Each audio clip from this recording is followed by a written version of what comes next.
Kio presenta. Advertencia. Este podcast incluye alto contenido tecnológico y puede provocar curiosidad persistente, exceso de ideas y necesidad incontrolable de entender cómo funciona el mundo en la era digital. Dos tecnófagos, humanos probablemente, mastican por ti lo último en innovación y esas tendencias tecnológicas que todos repiten, pero pocos entienden. Bienvenidos a Tecnófagos, devoradores de tecnología. Un espacio para saborear y entender la tecnología. Bienvenidos a Tecnófagos, devoradores de tecnología. Pues hoy les platicaremos. Elon Musk chocó su cohete contra la luna. Les vamos a platicar qué pasó, qué le pasó a SpaceX, qué significa esto para esta valoradísima empresa. Bueno, pues va a ser muy interesante platicarles de esto. Tenemos una nota que se llama Yo también, porque pues parece competencia, pero Anthropic anuncia que sus programas de IA también hackearon por su cuenta a 3 empresas. ¿Qué está pasando con esto? Lo mencionábamos en el programa anterior, pero ahora vamos a ahondar mucho más en este tópico y sobre todo qué podemos esperar, qué va a ser de nosotros ahora que los AI se están volviendo locos. No les están volviendo locos, así que vamos a entender qué está pasando con esto y con paso firme, porque vamos a hablar de que Orange planea una empresa conjunta soberana de centros de datos valorada en 3,000 millones de euros, y eso tiene implicaciones para la industria tecnológica, que es de lo que se trata este podcast que se llama Tecnófagos Devoradores de Tecnología, que inicia ahora. Para abrir la mente, la entrada de hoy. Muy bien, pues ya lo escucharon, ahí está el menú dispuesto para ser devorado, y los que vamos a proceder a degustarlo pues somos sus servidores, los tecnófagos, que pues si ustedes nos prestan su atención, cuestión de 30 minutos, 40 minutos, por ahí, una cosa por el estilo, vamos a juntos a aprender un poquito de tecnología y entender qué es lo que está pasando con el mundo. Los tecnófagos de este lado pues somos primordialmente 2 al habla. Hay un equipo ahí muy nutrido y muy dedicado, pero los que nos toca poner la voz y hasta el rostro, porque esto también tiene visión ahí en YouTube y en Spotify y en donde sea que nos estén viendo, pero los que primordialmente ponemos la voz somos 2. Uno es su amigo Ricardo Maza y el otro que también es su amigo, que además de ser su amigo es muy buena onda porque nos platica y nos explica todo lo que sabe de tecnología, es Bernardo González. Mi querido Bernie, bienvenido. Muchas gracias, otra vez por acá en Tecnófagos, listo para devorar estas noticias súper interesantes. Esta del espacio ya sabes que es de mis favoritas. Sin duda. Las otras, como ya habíamos comentado, pues tienen que ver con estos temas tan de moda de la inteligencia artificial y la ciberseguridad. Sí, está bastante picadito el menú del día de hoy. Pues es que la verdad están pasando muchas cosas con toda velocidad, como ya nos hemos acostumbrado. Y pues bueno, pues hay mucho de qué platicar. Y efectivamente, lo primero es algo que es totalmente el mero mole de Bernie, porque le encanta todo lo que tiene que ver con el espacio y la carrera espacial. Y obviamente, pues SpaceX dio la nota en estos días. Así que, Bernie, pues vamos a empezar entonces con esto que se llama choque inminente. Vamos a ello.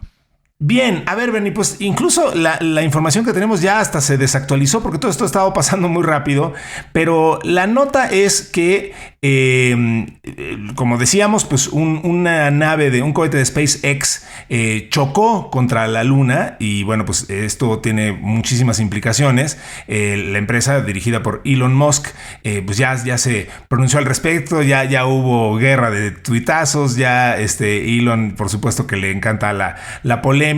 Ha estado circulando un video que es falso, es creado con inteligencia artificial, pero entonces Elon ya también salió a desmentirlo y entonces ya se agarró a cachetadas ahí con media humanidad. Entendamos un poquito de lo que sucedió porque es muy interesante. Y bueno, esto fue protagonizado por un Falcon 9 que tuvo el lanzamiento el 15 de enero de 2025 desde Cabo Cañaveral, Florida, en una misión que transportaba un par de módulos lunares, incluido el Blue Ghost 1 de Firefly Aerospace, el cual alunizó con éxito unas semanas después. El cohete, en cambio, quedó a la deriva ya que no disponía de combustible suficiente para regresar a la Tierra o entrar en una órbita estable, así que las perturbaciones gravitacionales se encargaron de encaminarlo hacia una colisión con la Luna. Bueno, pues pesa unas 4 toneladas y el cohete impactó a la Luna a una velocidad cercana a los 8,700 kilómetros por hora.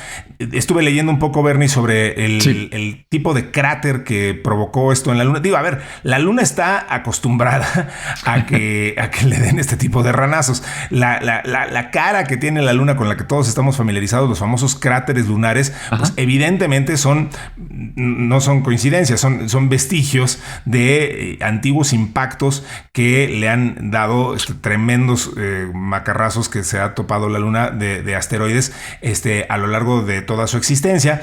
Y es muy interesante pensar y entender que la Luna ha tenido una gran influencia y ha sido muy benéfica para el desarrollo de la vida en la Tierra, en gran medida porque ha absorbido y ha desviado, con la poca atracción gravitatoria que tiene, ha sido suficiente como para desviar algunos de esos impactos que estaban dirigidos a la Tierra. Entonces, algunos de los cráteres más grandes que tiene la Luna, incluso algunos que son visibles con el ojo desnudo, como dicen, que puedes ver con la vista normal aquí nada más parado viendo la Luna, pues algunos de esos cráteres más grandes fueron provocados por impactos de meteoritos que si no hubiera estado la Luna ahí para defendernos, pues hubiera impactado contra la Tierra, teniendo repercusiones, quién sabe qué grado de apocalípticas.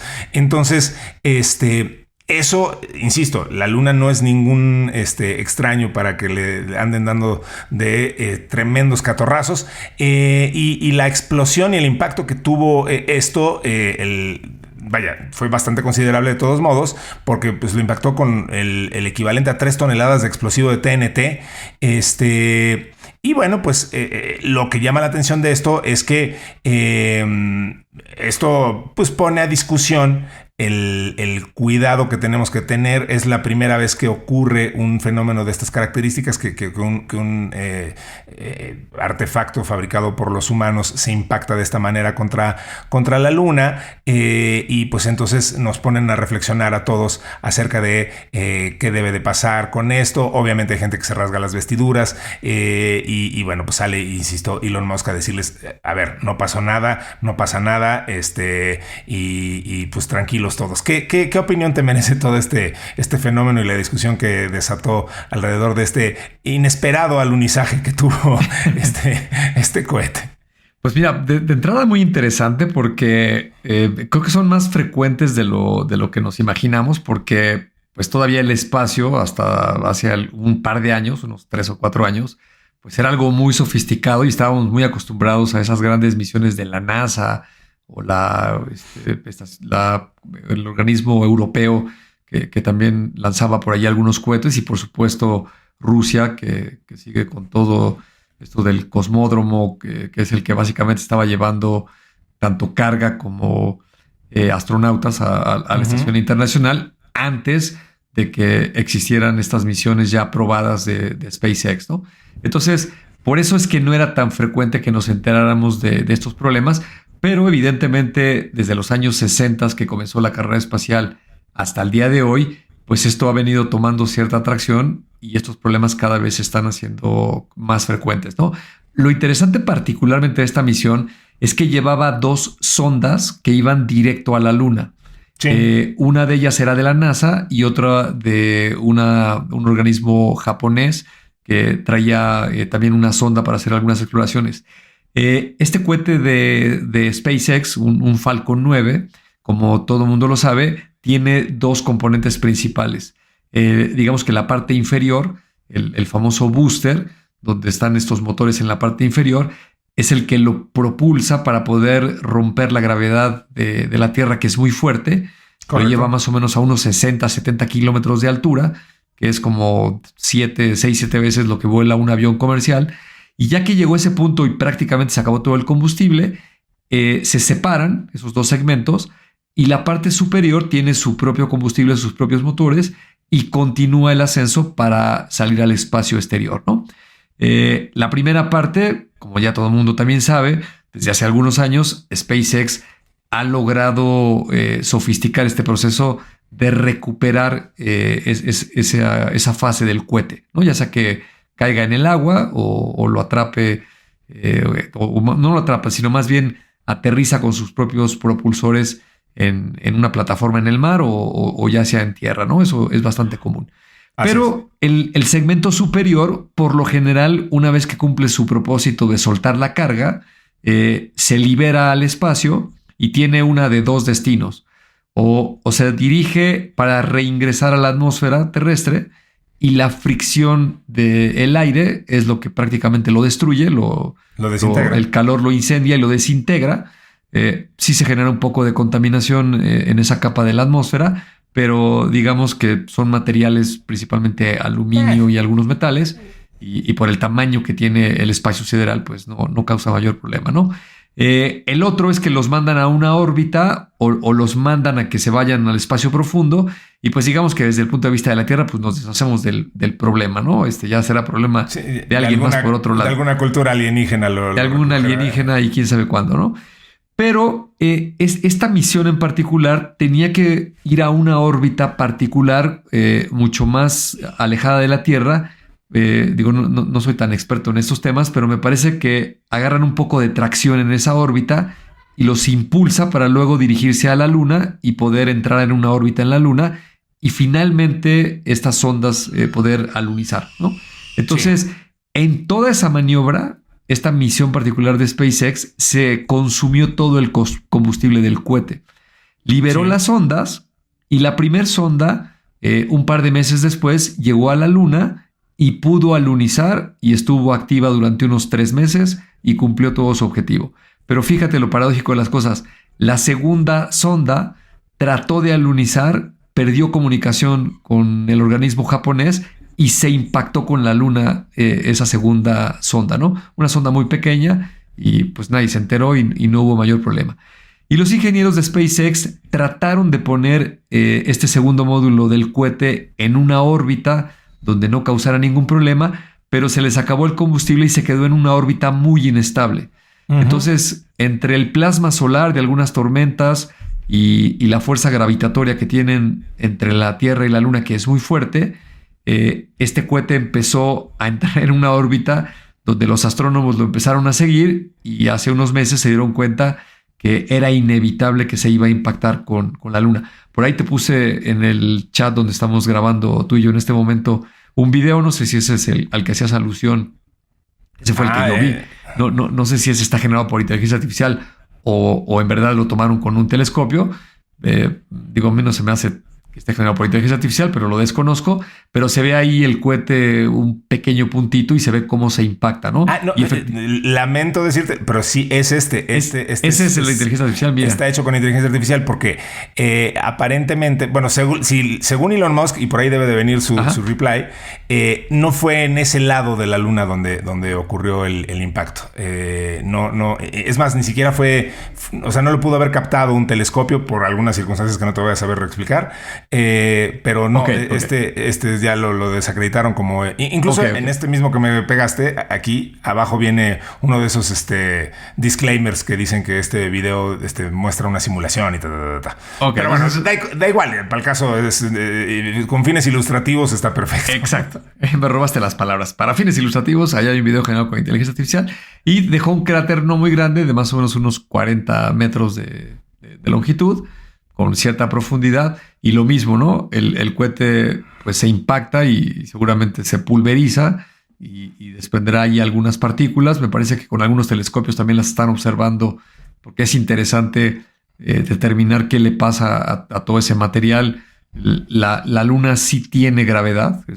Sí, mucho menos que creo que es como la séptima parte que la Tierra, una cosa exacto. Así. Pero tiene su gravedad, entonces si se impacta algunos fragmentos de metal, por muy pequeños que sean, quiero pensar que eventualmente van a caer en la superficie de la Luna. Lo que sí no tiene es atmósfera, entonces, bien lo dijiste, cualquier objeto que vaya en dirección hacia la Luna, nada lo va a frenar y pues se va a impactar, y por eso la Luna está toda llena de estos cráteres, porque desde hace 4,000 millones de años que tiene de existir, pues le han pegado cualquier cantidad de asteroides y de rocas y de vete tú a saber, y esto va a incrementarse en los años venideros, ¿no?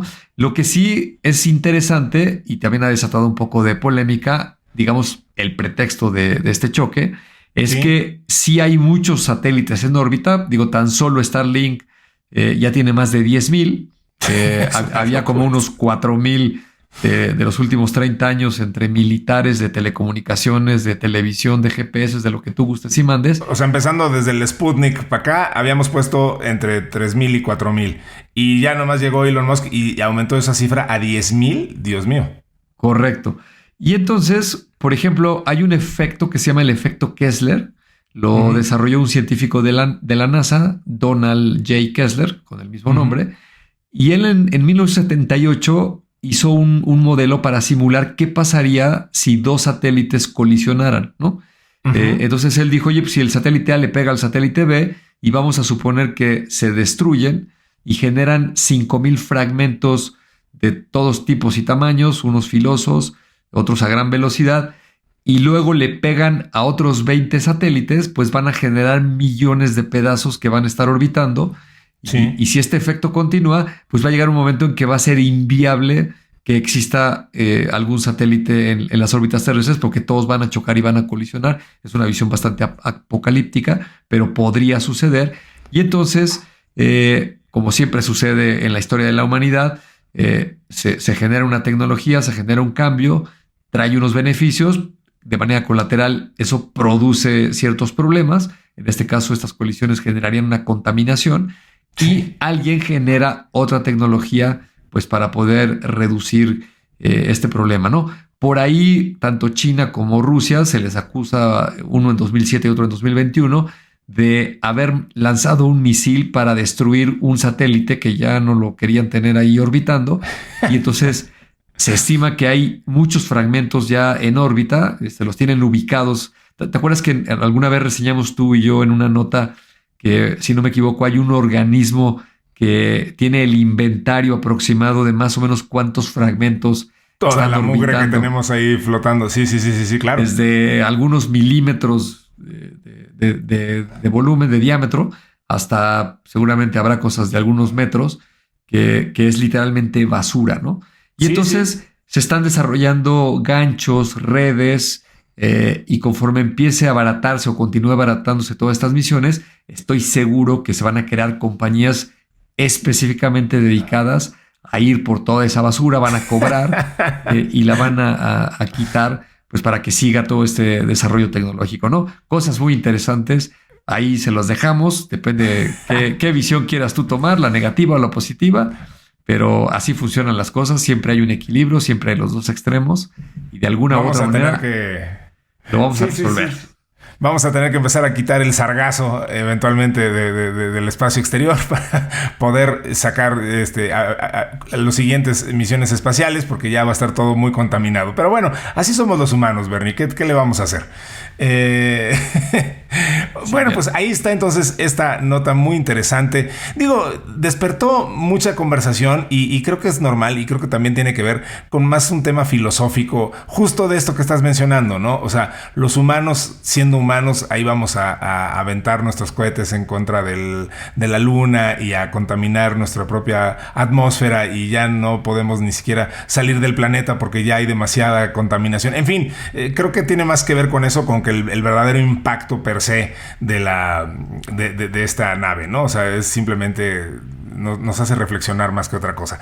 Pero bueno, pues hablando de reflexiones, Bernie, vamos a ir a otra muy importante que tiene que ver con los modelos de lenguaje largo y las inteligencias artificiales que siguen haciendo travesuras y nos hacen más difícil nuestro trabajo, Bernie, de defenderlas. Entonces, vamos a entender qué pasó con Anthropic y lo que pasó en estos días con AI. Vamos a ver lo que ya se está poniendo de moda. Es momento del plato fuerte. Lleguemos al fondo. Esta nota se llama Yo también. Y pues sí, porque Anthropic dijo, pues ¿qué creen? 3 de sus modelos accedieron en incidentes distintos a 3 empresas. Porque sí, como lo habíamos visto ya con ChatGPT, pues la compañía ha revisado más de 140,000 sesiones y ha descubierto que se escaparon de un entorno de pruebas, tal como ChatGPT, pero en el caso de OpenAI, su modelo encontró una vulnerabilidad desconocida en su entorno y logró huir a la red abierta. Anthropic dice que en su caso hubo un fallo debido a un descuido humano. Mira nomás. A los modelos se les dijo que no tenían acceso a Internet, pero el entorno de pruebas sí lo tenía. Los modelos, por tanto, consideraron que los sistemas reales que encontraban pues formaban parte del ejercicio. Los 3 modelos se plantearon, de hecho, que sus objetivos podían ser reales. Uno, un Opus 4.7 con el que hemos trabajado, el que trabaja usted si ya tiene, si trabaja con cloud, se convenció de lo contrario. Otro, un Mythos 5, lo confirmó, pero siguió atacando. Y solo el tercero, un prototipo interno, detuvo el ejercicio. Tuvo que llegar el hermano mayor a decirles: momento, espérense, no, esto está muy mal. Anthropic no nombra a las 3 empresas afectadas, que no sufrieron tampoco el mismo nivel de acceso que Hugging Face en el caso de OpenAI, que ya reseñamos. Los ejercicios de Anthropic eran un tipo de pruebas conocidas en ciberseguridad como captura la bandera, capture the flag. Los que hayan jugado Halo en su momento estarán muy familiarizados con eso. Se le dice al modelo que hay un dato secreto escondido en otra máquina y debe de robarlo. Es un ejercicio pensado para medir hasta dónde llega la capacidad ofensiva del modelo dentro de un entorno cerrado y ficticio. El problema es que uno de esos entornos, gestionado por Irregular, una empresa externa que colabora con Anthropic, estaba mal configurado y sí tenía salida en el Internet real, como ya dijimos. El aviso que recibía el modelo decía justo lo contrario. Le decían: estás en una simulación, no en Internet, y en 3 casos, Cloud salió a Internet convencido de que pues, esto era parte del juego. Los modelos de Cloud, una vez en Internet, pues usaron las técnicas conocidas: contraseñas débiles, puntos de acceso sin autenticación, credenciales expuestas. Anthropic insiste en que en ningún caso sus modelos encontraron ni explotaron vulnerabilidades complejas. En su comunicado, Anthropic explica cómo Mythos se acercó a un escenario de ciencia ficción. Quiso obtener un teléfono y dinero. Finalmente no lo consiguió. Quería subir código a un repositorio público de Python para publicar algo. Ahí, o sea, necesitas una cuenta, y para abrir una cuenta pues hace falta un email que no tenía. Entonces intentó crearse uno, pero el servicio le pedía un número de teléfono para verificar que era una persona real y tampoco tenía. Buscó servicios que regalan números temporales y no encontró ninguno que le funcionara, así que intentó conseguir dinero. Al final buscó un proveedor de correo gratuito. Un ejemplo de que estas máquinas pues pueden olvidar lo que es correcto o está permitido para lograr su objetivo. Digo, a ver, Bernie, casi puedo saber lo que vas a decir al respecto, pero pues es que no es que se les olvide lo bueno y lo correcto. O sea, pues están programadas y les das unas instrucciones y les dicen: logra esto, pues van a lograr lo que se les pidió. Pero bueno, aquí el punto es que tienen grandes capacidades y tienen un rango de acción muy interesante y pueden tomar decisiones muy complejas y tienen recursos, ¿no? Entonces, pues les dices: captura esto, y si les dices no tienes internet y sí tienen internet, pues uno, o no se van a enterar o van a creer que es parte del juego, como aparentemente es la explicación que da Anthropic, o simplemente pues si tienen capacidad de conectarse a internet, lo van a aprovechar, como esto. O sea, me pareció fascinante esto último, ¿no? O sea, el verdaderamente desesperado, Mythos, buscando quién le daba un teléfono, cómo conseguía una cuenta de mail, cómo conseguía lana o sea, pues él está tratando de complacer la instrucción que se le dio, ¿no? Entonces es fascinante. Por un lado, sí tiene su factor aterrador, no digo que no, pero bueno, pues eso es para lo que fueron construidos, ¿no? Es extraordinario. Absolutamente. Y mira, tengo 2 cosas que comentar a este respecto. La primera es evidente con respecto a la nota, y que ya lo habíamos comentado, me parece que la semana anterior, con el caso de OpenAI. Y luego la segunda es un tema más filosófico que me gustaría saber tu opinión, que por ahí escuché al señor Yuval Noah Harari, que ahora trae otra de estas ideas que se le ocurren bastante extrañas, ¿no? Y creo que va a estar interesante que lo comentemos. La primera es que efectivamente lo describiste perfectamente, ¿no? Esta tecnología ya sabemos cómo se comporta, ya sabemos lo que es capaz de hacer. Están estos agentes que todo el mundo está empezando a utilizar. Y entonces, si no tienes todas las precauciones y piensas y anticipas y le pones los controles de lo que podría salir mal, pues vamos a seguir viendo este tipo de problemas, ¿no? Comentaba yo, no me acuerdo si hace rato, en el episodio anterior, que la empresa Meta también ya salió a decir que había subcontratado a una empresa de ciberseguridad que estaban probando unos modelos, y también un efecto colateral, y también ya se hackearon a otras empresas, y lo vamos a seguir escuchando cada vez con mayor frecuencia, ¿no? Ahora, el otro tema, fíjate que escuché esto de Yuval Noah Harari y otra persona que la vi allí en un TikTok, y me parecieron 2 perspectivas bastante interesantes, ¿no? Esta mujer lo que decía es que poca gente está entendiendo de qué trata la tecnología de la inteligencia artificial. Y tú ahorita lo dijiste, ¿no? Porque está programado así.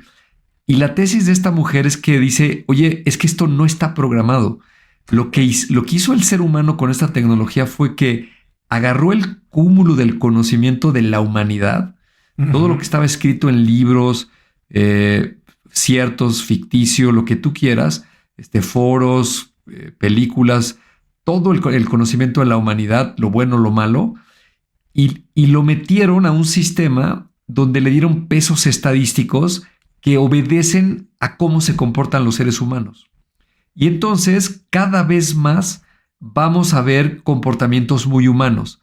Y eventualmente va a suceder algo con todo esto de la superinteligencia y sobre todo cuando se hablan de estas cosas de la singularidad. Pero yo creo que todavía no estamos ahí. Simplemente estamos viendo que se están comportando justo por tener ese cúmulo de información. Y ahorita mientras describías oye, pues trató de ir por unas credenciales y trató de sacar una tarjeta de crédito. El otro día leía uno que decía, a la gente se le ocurrió crear una campaña en TikTok para recaudar fondos y con eso comprar no sé qué y poder hackear.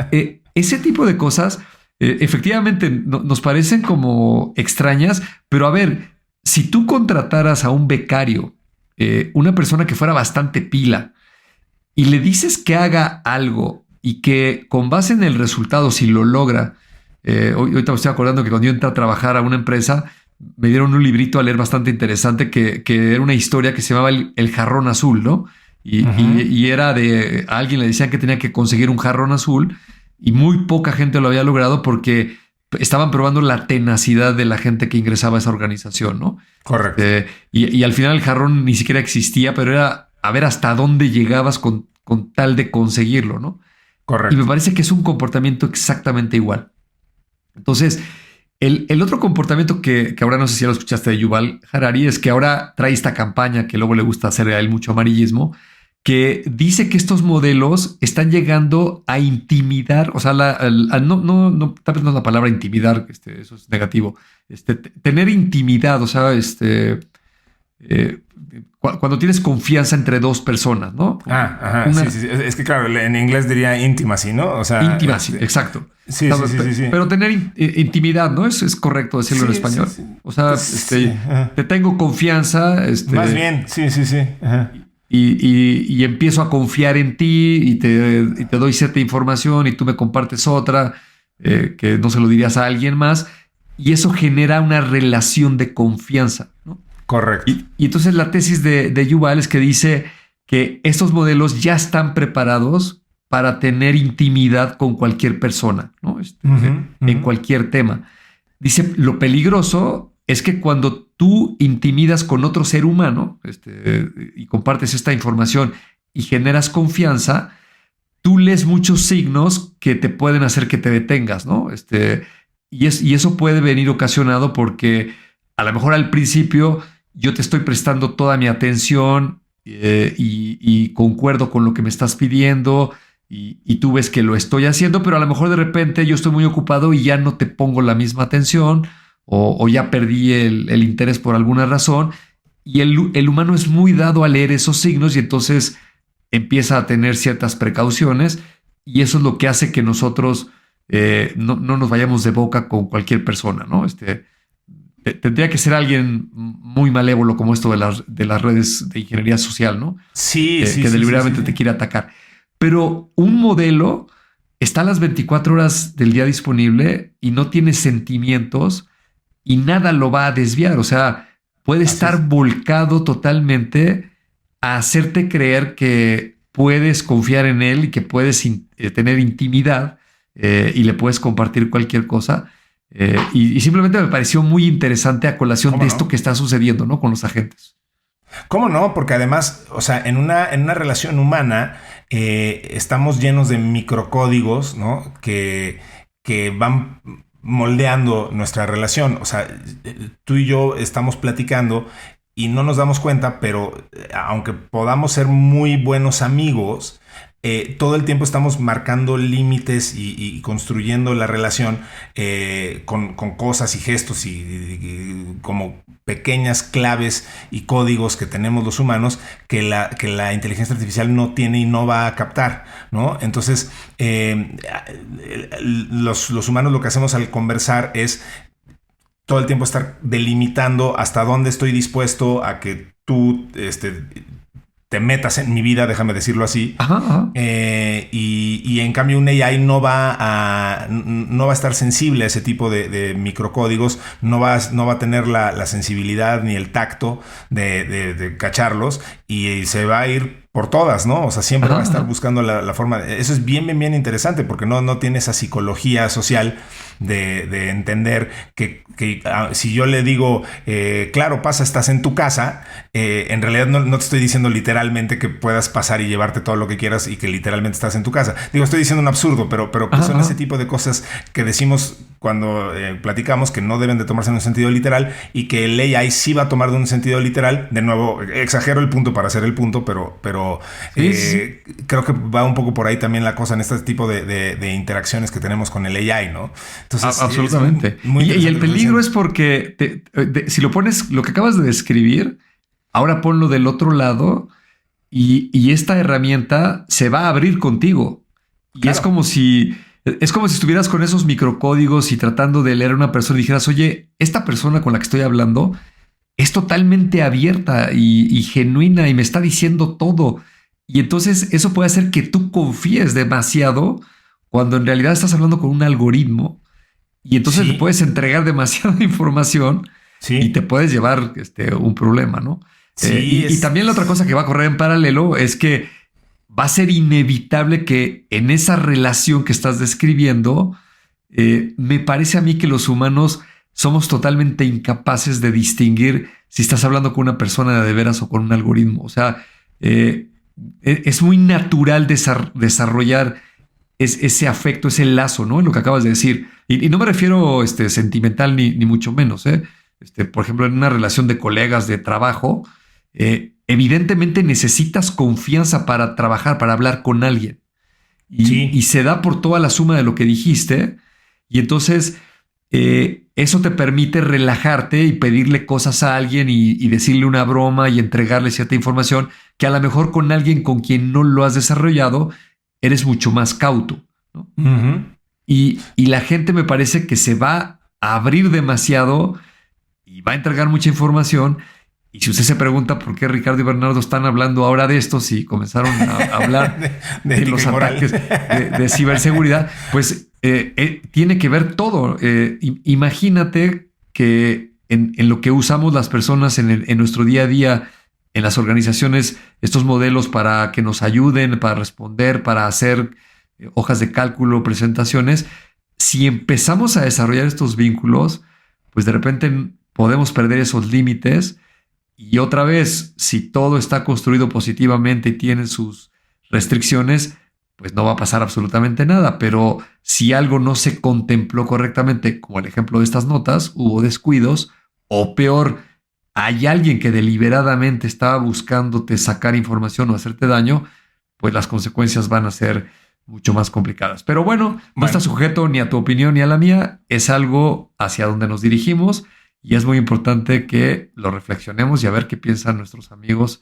Si alguien quiere comentar ahí en el grupo de Telegram, pues más que bienvenido.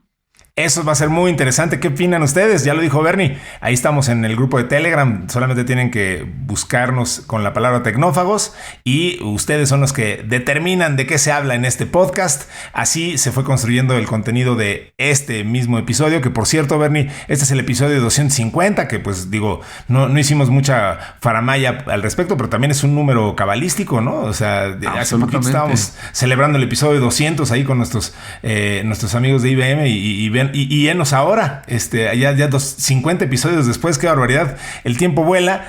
Y pues vamos entonces a nuestra última nota del día de hoy, que tiene que ver con centros de datos y con Paso Firme. Cerramos con el postre para digerir mejor. Orange, esta empresa europea, ha anunciado un acuerdo con el inversor global en infraestructuras Morrison para crear una empresa soberana de centros de datos controlada conjuntamente en Francia. El proyecto propuesto se basaría en la cartera de centros de datos que Orange ya posee en Francia, con el objetivo de aumentar la capacidad total hasta los 400 megawatts, que es casi 10 veces su nivel actual. Las empresas afirmaron que la plataforma se beneficiará de una de las fuentes de electricidad más descarbonizadas de Europa y que aspirará a alcanzar los más altos estándares de eficiencia energética y sostenibilidad ambiental. Más allá de la capacidad de alojamiento y almacenamiento, la plataforma soberana servirá como base estratégica para las soluciones de nube IA de Orange Business. Las plataformas y los servicios de la empresa seguirán alojándose en los centros de datos de la empresa conjunta prevista y Orange mantendrá el control operativo sobre las áreas dedicadas a sus propias operaciones. Según Orange, esto proporcionará a los clientes un nivel de seguridad y disponibilidad para los sistemas alojados y los datos relacionados que cumple con los estándares nacionales y europeos más estrictos. Las dos compañías esperan firmar el acuerdo antes de que finalice este año, tras consultar con los representantes de los empleados y obtener las aprobaciones regulatorias necesarias. Se prevé que la operación se cierre en el primer trimestre del próximo año. Si bien la soberanía digital está adquiriendo cada vez más importancia en Europa, se prevé que los avances sean lentos durante los próximos 5 años. Y bueno, Bernie, pues lo hemos platicado mucho, ¿no? O sea, Europa está marchando a un ritmo muy distinto, más lento, más burocrático, déjame decirlo así. Y bueno, su apuesta es otra, ¿no? Su apuesta es ser mucho más regulado, más, sin duda, apostando muchísimo más por las fuentes de energía renovables. En fin, o sea, creo que ya es muy claro que ese es el camino y la ruta que va a tomar Europa. Y en particular es muy interesante entender, no sé si va a estar de acuerdo con esta aseveración, que Francia está despegándose un poquito más que el resto de la Unión Europea en cuanto a las apuestas o sea, oímos hablar mucho más de modelos de AI de Francia que de ningún otro lado de Europa. Vemos ahora estas apuestas de centros de datos. Me parece que Francia es, y lo digo sin mucho sustento, es simplemente de las cosas que veo y oigo, me parece que es de los países que más están levantando la mano de decir, bueno, nosotros estamos tratando de volvernos también un hub tecnológico y entrar en la carrera más que los otros países de la Unión Europea, insisto, y este tipo de notas me hacen reforzar un poco esto. No sé si compartes esa opinión. Sí, absolutamente. Pues mira, es una tendencia, ya lo habíamos mencionado en alguna otra nota, todo esto de la inteligencia artificial, por supuesto Estados Unidos es quien lleva la delantera, sí, seguido muy de cerca de China, un poco más atrás el Medio Oriente, y luego muy, muy, muy rezagados el resto del mundo, ¿no? Donde tal vez sí, coincido totalmente contigo. Yo así de memoria, ahorita de bote pronto, pues solamente me suena la empresa Mistral, quien conozca este modelo. Yo también pensé en Mistral, como modelo europeo, que precisamente es francés, ¿no? Sí. No me viene a la cabeza ningún otro modelo de inteligencia artificial, que seguramente habrá, pero por lo menos no de los 20 más importantes que estamos acostumbrados a escuchar, ¿no? La gran mayoría son americanos, chinos, uno que otro por ahí importante del Medio Oriente, y esta empresa Mistral, ¿no? Y le siguen todos los demás. Y en general en la tecnología, pues también ya lo habíamos dicho, Europa lamentablemente yo considero que se le pasó la mano, quiso regular de más, y llegó un momento donde empezó a frenar a las industrias, empezó a frenar la innovación. Hablando justo de inteligencia artificial, pues prácticamente todas las compañías tecnológicas tienen una excepción para Europa. ¿Por qué? Porque las multas son altísimas. Entonces, cada vez que liberan, tú lo dices hace rato, el Opus 4.8, el sí, modelo Mythos y el Fable y no sé qué, cuando lees la nota de la empresa tecnológica, ahí siempre tiene un asterisco que dice este modelo no está disponible en Europa. ¿Y por qué no está disponible en Europa? Pues porque no quieren que sí lo dejan, pero lo van a demandar y no quieren ser demandados. Entonces dicen, pues el modelo no lo voy a poner hasta que no pase mucho tiempo y se pruebe que está seguro, lo cual es una jugada muy, muy arriesgada, ¿no? Sí. Y por supuesto en el tema de los centros de datos, pues también igual que Latinoamérica y otras regiones, pues de repente se quedó rezagado Europa, y por lo menos aquí esta empresa Orange está retomándolo, algo que es fundamental, súper estratégico, que los centros de datos comiencen a habilitarse para la inteligencia artificial con estas capacidades de consumo eléctrico que son mucho, mucho más grandes, y también de enfriamiento que tiene que hacerse, al menos en este momento, con agua, lo cual requiere otra infraestructura también muy importante. Y fíjate que hablando de reflexiones y de datos que de repente te encuentras ahí medio curiosos, el otro día decía una persona, mucha gente sigue pensando que China es un país autoritario, controlado, donde el gobierno hace todo, y a lo mejor de lo que no nos hemos dado cuenta el resto del mundo es que simplemente está más adelantado que nosotros, ¿no? Por ejemplo, China a principios de los años 2000 puso unas reglas de que la tecnología del Internet y las grandes plataformas tenían que ser locales, ¿no?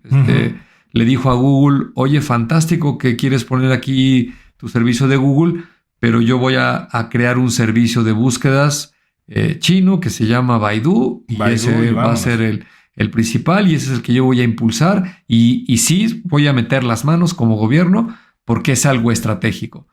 Y lo que pensamos el resto del mundo fue, es que China es muy autoritario y no debería de hacer eso, debería de usar Google como el resto de nosotros, ¿no? Sí. Y luego apareció WhatsApp y lo mismo, ¿no? China dijo, no, acá no, yo voy a usar WeChat, y aquí WhatsApp no eres bienvenido. Ahí el señor Mark Zuckerberg se casó con una mujer asiática, aprendió a hablar chino y ni así pudo entrar. Sí. Y al final, 20 años después, pues nos estamos dando cuenta que el resto del mundo ahora está muy preocupado de que las plataformas precisamente las está controlando el gobierno americano, y estamos viviendo una pesadilla con estos aranceles y el export control, donde nos damos cuenta que simplemente estamos en sus manos, ¿no? Salió el modelo de mitos, y en menos de 6 horas el gobierno americano decidió quitarlo para el resto del mundo, y nos quedamos mirando sin poder hacer absolutamente nada, ¿no? El otro ejemplo que daban no es tan tecnológico, pero sucedió exactamente lo mismo con la pandemia, ¿no? Oye, qué bárbaros los chinos, que el gobierno encerró a todo mundo, es un dictador terrible. Pues sí, porque el tamaño de la pandemia era para eso, ¿no? Sí. Y a los poquitos meses, el resto del mundo encerramos a todas las personas, porque si no, no la íbamos a poder controlar, ¿no? El tema de la energía de fuentes renovables, pues otra vez, ¿no? China puso las condiciones y ahora produce más energía eléctrica que cualquier, no que cualquiera, que el resto del mundo juntos, ¿no? Sí. Es una cifra impresionante. Lo mismo con los centros de datos. Se estima que hay entre 8,000 y 10,000 centros de datos alrededor del mundo. La gran mayoría son americanos, seguidos por centros de datos precisamente asiáticos, particularmente de China, y luego el resto del mundo, ¿no? Por ejemplo, nosotros acá en Latinoamérica, por supuesto que hay otras empresas además de Kio, pero pues Kio tiene ya cerca de 30 y tantos, 40 de estos centros de datos después de 20 y tantos años, y ha sido una carrera difícil porque pues, es una empresa privada y ha costado trabajo ir creciendo con el mercado, pues claro, porque a veces no se dan las condiciones de todas estas visiones. Y de ahí te puedes arrancar todos los temas que quieras, y siempre lo he comentado, ¿no? El tema de la famosa visión. Los coches eléctricos es inevitable que suceda, ¿no? Y por eso en China hay tanto coche eléctrico. Todos los vehículos que se desplazan, sean automóviles, camiones, transporte, reparto, lo que quieras, pues es inevitable que se van a volver autónomos, ¿no? Ya sea que tengan ruedas o aspas para volar, es una tendencia que no la vamos a detener. Y si hablamos de inteligencia artificial, va a suceder lo mismo. ¿Y dónde corre la inteligencia artificial? Pues en los centros de datos, y se van a utilizar todos estos servidores y todos estos GPUs y todo este consumo eléctrico, y me parece que más vale que nos pongamos las pilas y como sociedad pues hagamos presión para que esto se empiece a mover más rápido, porque como bien lo dices, va a gran velocidad. Cada semana, esto se nota semana a semana, que va más y más y más rápido. sin duda es vertiginoso, y vertiginoso también es el paso del tiempo, y pues en esta ocasión se nos acabó para este episodio. Les agradecemos profundamente que nos hayan escuchado. Muchísimas gracias a Mario Terrés en la edición, a Nayat Sin Romero por la redacción, a Dianita Álvarez por la producción. Bernie, pues muchísimas gracias por haber compartido una vez más tu tiempo y tu sabiduría aquí con nosotros, y le agradecemos a la gente que nos haya escuchado y les invitamos a seguir la conversación, como decíamos, en nuestro grupo de Telegram, y pues nos veremos y nos escucharemos la siguiente semana. Nada que agradecer, ya sabes que para mí es un placer charlar contigo y poderlo compartir con toda nuestra audiencia, así que esperamos vernos y escucharnos la siguiente semana acá en Tecnófagos. Esto fue Tecnófagos, devoradores de tecnología. Hasta la siguiente semana. Los efectos de este episodio pueden incluir más curiosidad, más ideas y una ligera dificultad para volver a ver la tecnología como antes. Esto fue Tecnófagos, devoradores de tecnología. Hasta el siguiente episodio.